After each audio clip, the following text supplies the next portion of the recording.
Lewis Hamilton and the Mercedes team will have to wait a little while longer to have a car to win races or even his much wanted record-breaking 8th title. He's P4 in the standings after 5 races and his team is in P3. Huge upgrades are promised before the European triple header starts.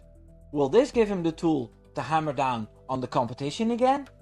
I'm Wimbo, please leave a like. Especially in qualifying, Hamilton is down on his teammate George Russell, and according to team principal Toto Wolff, it's due to the lack of downforce the W14 has. He admitted that persisting with the zero side pod concept was an error and significant modifications will be made to catch up with the leading team Red Bull Racing. The rear of the car is causing the most problems for the 7-time world champion. As drivers are the sensors of their own car, it's particularly inconvenient that it can't be cured quickly. Lewis Hamilton said the following about it. It's on a massive knife edge when you're above about 95%.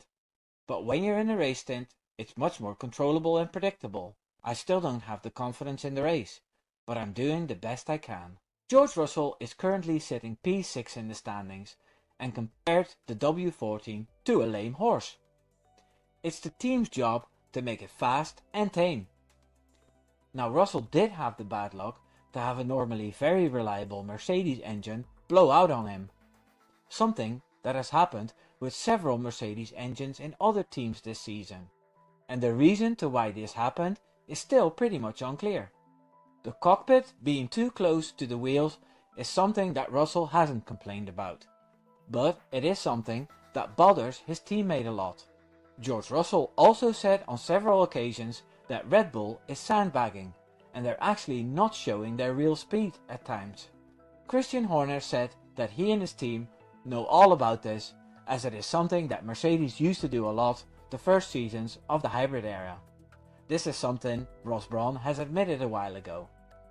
This doesn't bode well for Mercedes if they catch up and Red Bull starts driving at their true pace. Mercedes really needs to stop horsing around. Toto Wolff has talked about what upgrades are coming up and how it will be the solution to their problems. The poisonous W14 will feature new suspension parts, a different bodywork, and different things they don't want everybody to know about yet. He's talking about taking certain variables off the table, and that will help them introduce parts on the car rather than screwing things on while not having this understanding.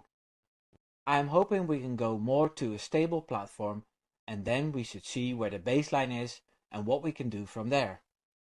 I think we are chasing downforce and we're trying to do the best possible job in terms of mechanical platform.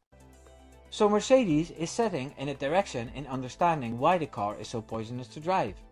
So a 1 second a lap improvement is not on the cards. It looks like a situation where they have to choose between short-term gains or a step back to start winning again. Pick your poison, Mercedes.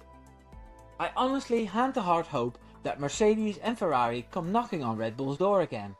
I love competition, and both teams trying a new concept to level up with the leaders is something brilliant in the F1 sport that is more a constructors competition than a drivers competition.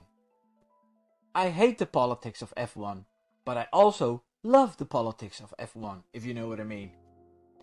I just hate to see the main English broadcasters and influencers dunking on the regulations now that yet again the two other major teams are not competitive again.